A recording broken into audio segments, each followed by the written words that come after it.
CNN-FM, the financial network.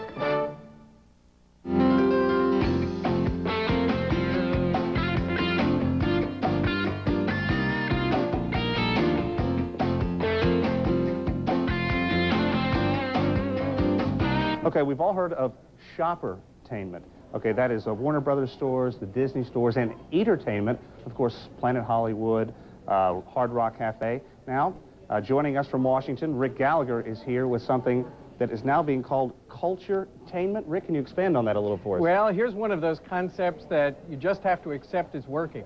Is that what we have in all places is Columbus, Ohio, a restaurant that calls itself Out on Main, which its theme is really pretty much like Planet Hollywood gone gay and lesbian. Now, how is this playing in the heartland, Columbus, Ohio? Why not New York, Atlanta, Miami, San Francisco, something like that? Frankly, the operators of this restaurant say that this works better in smaller markets. And what you can see here is if you look at the store, at the restaurant, is that you have, a very high-class dining experience. You have a wall of famous gay and lesbian people from the entertainment industry throughout the restaurant. In addition to that, what you see is very much a la Planet Hollywood. You'll find Elton John's shoes. You'll find a Liberace sequined outfit. Here you see a Melissa Etheridge autographed guitar.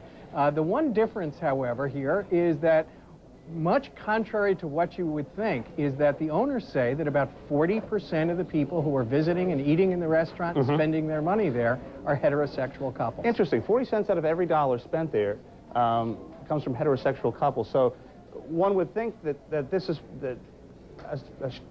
I guess an eatery, I can't think of exactly what to call it, is playing a lot better on Main Street now than it would have just 5 or clearly 10 years ago. Very much so. And when they talk about expansion plans, and very much they do hope to turn this into a chain, is that what they're talking about are other mid-sized markets. They're talking about Boston, they're talking about San Diego, here in Washington, D.C., or perhaps in Atlanta.